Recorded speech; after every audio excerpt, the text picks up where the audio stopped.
Are you trying to say our education system is not good? Our education system is not good because our education system is actually training us to become workers, not creators of wealth. You know, we need to be creating wealth. We have everything. We've got oil, we've got food, we've got water, we've got everything to create wealth. You know, so our education system should shift from creating workers to create wealth makers. Congo is the richest country in the world. Definitely. You know that, right? Yeah. But the people living here are not rich. No, they're not rich. Why is that happening then?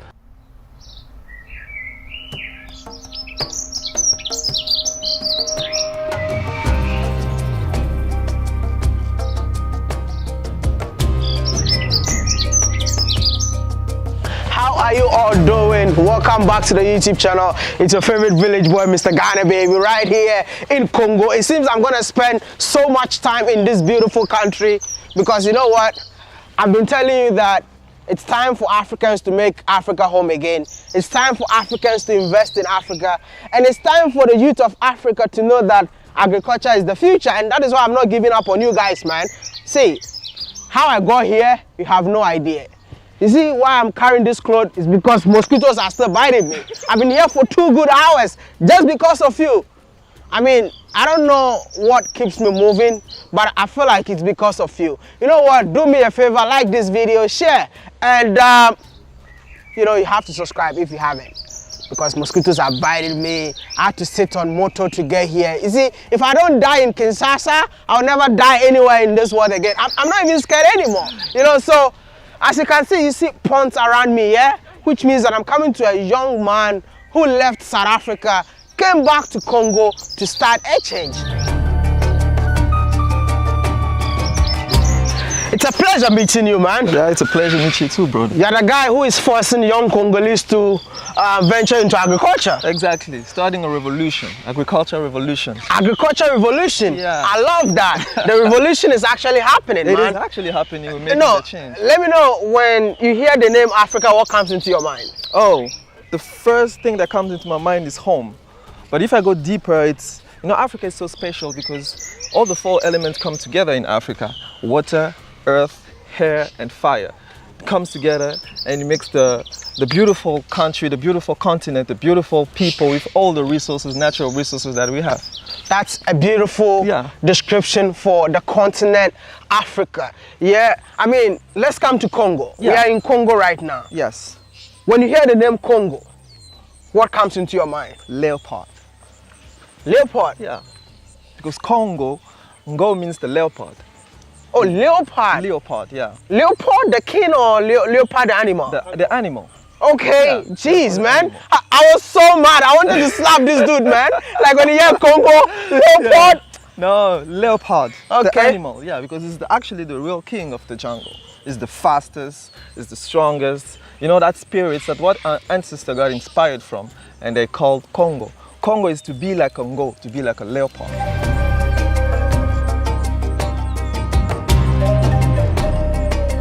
Songwa Diabanza. I'm from Congo, obviously, from Africa in general, and I like to think of myself as the starter of a revolution, of the agricultural revolution in aquaculture, agriculture, and aquaponics. So beside that, I'm an agriculture engineer as well. I did some engineering in agriculture. I studied some agriculture engineering. Yeah. You're born and raised in Congo? Yeah, born and raised in the motherland. You grew up here? I grew up here. And then I left Congo in 2014 to go to South Africa to further my studies in agriculture. How long did you stay in South Africa? I stayed for 6 years. 6 years in South Africa? Yeah. So you went to South Africa to study what? To study agriculture. Agriculture? Agriculture. Bro, like listen. Yeah. Oh, agriculture engineering. Yeah. You know, some of us want to be going to abroad to study medical, I mean electrical engineer, mechanical engineer. Why would you go into agriculture engineering, man? Because I knew agriculture is the future in Africa. You know, if you want to be a billionaire, don't go into medical schools and stuff. Study agriculture. Because you know what? Let's say in Congo, in the next 20 years, we're going to be 100 million people. Yeah. And we have the fastest growing population in Africa. In Congo, the majority of people have less than 17 years old. So these people need to eat, they need to feed, they need to drink. Agriculture is the way. See, I have to ask you a few questions here. Yeah. We're coming from a continent where, I mean, the youth don't value agriculture. Yeah. We're coming from a continent where when you tell your parent that you want to start a farm, they will tell you that is everything wrong with you. Yeah. When you were in school, way back in South Africa, what were people saying when you had, I mean, a hobby for agriculture? Yeah, I got that from, not only from friends, people were like making jokes like, you know, you just go study vegetables, it's fine for you, you know. And then also in my family, not my close family, but my extended family, my aunt and uncle, they didn't understand the choice. They're like, why didn't you go study finances? Why didn't you become a doctor? Sorry, man, the mosquitoes are really biting me. I want to know, yeah, you learned a lot, you learned so much in South Africa. Mm-hmm. What kind of legacy did you leave behind in South Africa? You know, I started the Agriculture Student Society, which is a student society. It's the first of its kind in agriculture universities. The objective is to bridge the gap between students, especially black students, and the professional world, you know, in order to share experience and actually to bring solutions to the problems that African experience in food industry. So I wanted the students in agriculture to come together, to share experience, to be like, you know, what can we do to get to fight food insecurity? And that's the student society I came up with. Today it's still going on. But I mean, what really inspired that to start something like that? I realized the contrast in South Africa. You know, people who were involved in agriculture, they were not African students. They were mostly Western students that were involved in agriculture, their own land, their own farms. You know, they have all the resources, financial, economic resources. But African kids, black South African, they didn't have access to those things. And so they just saw agriculture as just like the third choice when they go to university. So what are you doing in DRC right now?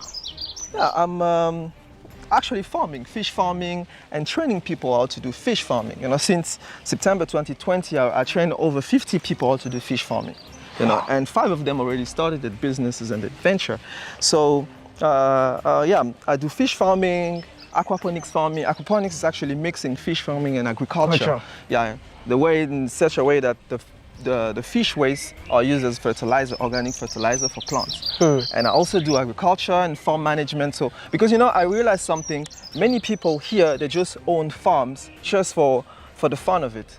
They don't see actually, you know, you could actually feed a whole population. So I'm like, you know what, give me a farm, give me your money, I'm gonna produce food for people, and then you can get your money back. So I also do farm management. I want to know, yeah, are Congolese embracing this modern way of farming? You know, it's our people are always reluctant to change. You have to take them through a journey for change, actually. Yeah. And what we're doing, since I've been doing training, I see more people getting interested in that. And because people actually realize that you don't have to have a big land to actually do farming. You can do farming in an urban setting, in a small area, but you still have the results. So people are slowly accepting the change. Yeah. And what kind of fishes do you rear in here? We rear tilapia and catfish. Yeah. How many ponds do you have now? We have over 60 ponds here. Over 60 ponds. 60 ponds? Yeah, over 60 ponds. And how many fishes in total? We produce over 20 tons of fish per year. Bro, I really want to know, yeah? I mean, I'm here to inspire the youth, right? Yeah. But sometimes we also have to let the youth know the truth. Like, that's why I want to know how you did it. Yeah. How did you do it? Where did you get the capital? Did you just wake up parents? Who gave you the money to start what you're doing? You know, in South Africa I was working, so I got a little bit of savings. And also, you know, I started actually doing this modern recirculating aquaculture when I was still a student. Yeah. So in my student room, I started a prototype. So in a small bucket, I put fish and I could grow tomatoes. So that's the prototype that actually made me win the African Entrepreneurship Award. I'm the only Congolese who won that thing in Morocco. Wow. And it gave me some more extra money as well. And that actually helped me to come here and start my business. I feel like you're an inspiration. Thank you. And so many youth have to learn from you. Yeah. Where can people find you? Social media handles, emails, so that people can learn from you? Yeah, people can find me on my website, Ndunda Aquaponics, And it's the same name with Instagram, Dunda Aquaponics, Facebook, Dunda Aquaponics. But the website, they can see all the services that we offer. We offer trainings, farm management, installation of system. Yeah, and you can just reach me out there and you're gonna get in touch. Can we do some feeding? Then I will ask you my next questions. Yeah, definitely. Thank Let's you. go.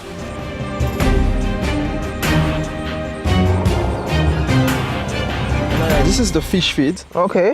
It's a mix of maize and housefly larvae. You know, Housefly? Yeah, housefly larvae it has a lot of protein, and fish needs a lot of protein to grow fast. Okay. So we leave it open so that we can get flies putting the eggs here, and then we're gonna let it for 3 days until the eggs hatch, and then that's how we feed the fish. The fishes are not coming out. Yeah, the fishes are a little bit shy today. They're shy. Yeah, especially tilapia, they are quite shy. How when can they you see be other hungry people. and shy at the same time? They wait for it to come down. Oh, okay. You see that net over there, it's called appa.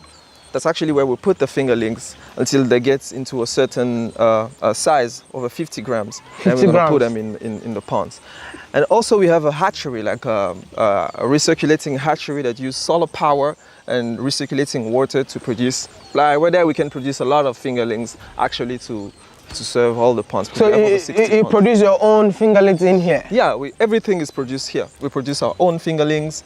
We grow them until a certain size. And the feed? And the feed as well. We get the maize. We get the maize from outside, but then we produce the housefly larvae, and we mix with them, and then that's how we feed them. Wow. The problem with Congolese is it's like the low income, they don't get access to good food, and that's why we are on the nutrition rate is high. So what we're doing is we're producing fish, but for the low income people. So we sell them at the lowest cost in the market, the lowest price in the market, so that we can give them nutritious food at an affordable rate. I feel like this is a way of giving back to the society. Exactly, that's all about it. You know, when you give back to the community will rise you up. You know, it's not about making money, it's about giving back, helping the people, and when you help people, that's how you get money. And I keep on telling people, whenever you're starting anything, think about the impact first. Yeah. Because when you make impact, that's when you're gonna make an income. Exactly, I love that. So exciting to be feeding fishes out here. Non, mais c'est pas grave. It's so therapeutic, man. Come with me, let me take you to the hatchery.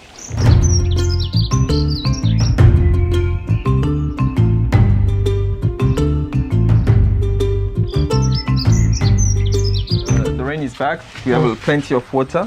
We just direct the water here. It makes this thing turn, and then we generate electricity.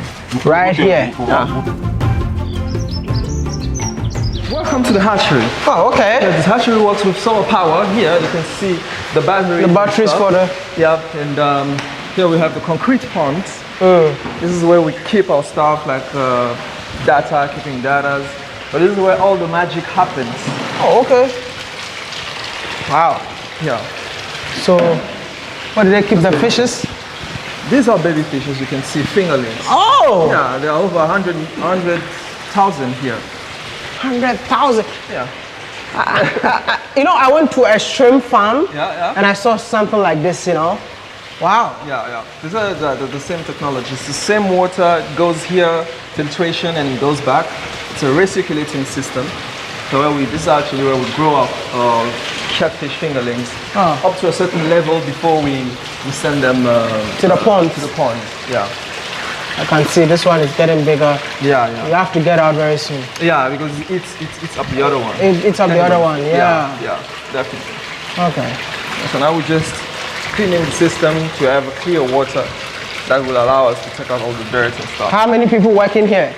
Here there are 2 people that operate here in the hatchery. But in total, how many total people? we have over 12 people. All right. So what happens is when they get up to a certain level, we sort them out according to sizes, and then we send them to the other system here. You mean you sell it? You sell them to? Or no, we sort them out into sizes. Oh, sort them out. Yeah, into different sizes. Okay. We get the bigger ones together, the smaller ones together, and the middle ones together to reduce the mortality, because you know catfish, the big ones always eat up the small ones. Okay. So we sort them into sizes, then we put them in those tanks there. Okay. Yeah. now I know everything about fish farming. Yeah. Time to ask you my next questions. Okay. Can we just go out and I'll ask you my next questions? No problem. Thank you. No problem. Bro, after moving around in here, Yeah. I just want to tell you that I'm so proud of you. Thank you very You're doing an amazing job right here. Thank you. And I believe that your story will inspire many Africans to also believe that agriculture is the future. But I just want to ask this question. Yeah. Is it profitable? I mean, whatever you're doing, is it profitable? Yes, it is. Of course it is. It is. And we're doing it at the cheapest cost in the market. It is profitable. And so if it's profitable, then I mean, it's worth it. Yes, it is worth it. It has all its reason to be. I want to ask you, yeah? Yeah. Starting up this is not that easy. I mean, we're seeing the end result. Yeah. But definitely there were challenges that you faced coming from South Africa. You know, Definitely. the system is not different from whatever that was happening in South Africa and the system Yeah. in here. Let me know some of the challenges that you faced when you got in here. Yeah, I think the first challenge was to gather a team of people that actually understand the vision, because we live in a poor country. So when people find a job, their end goal is to make money, and our end goal was to make a change. So that was the first challenge, to gather a team of people that actually understand the journey and they understand the vision and they're willing to be part of it. Yeah, and afterwards it was mostly to get equipment, because most of the equipment you can see here, they are imported. We bought them from outside. Here we can't source them locally. And so there's a challenge of transportation and all of that, logistics. Yeah, and then we try to turn the challenges into opportunities, and actually for example, to get a team of people, I just had to train every member of the team, in order to give them the knowledge and actually to So which means you trained your own people? Yeah, I trained my own people. Congo is the richest country in the world. Definitely. You know that, right? Yeah. But the people living here are not rich. No, they're not rich. Why is that happening then? Because there are so many reasons, but when we talk about agriculture, we don't produce what we consume. And that's actually what we're doing. Our objective is to produce what we consume. We don't produce what we consume, we import them. We import them from Asia, from Europe, from wherever. And that's what makes us poor, because in order to buy something from China, you have to have dollars or the Chinese currency. You can't buy it with your local currency. And that makes the problem, create the cycle, the vicious cycle, where you have to borrow money to import food, and then you borrow them at high interest rates, and that's how create the whole cycle. So we need to produce what we consume using our local infrastructure, local manpower, like we're doing here, in order to get us out of the poor zone of African countries. And I also want to say this to add to what he just said. Yeah.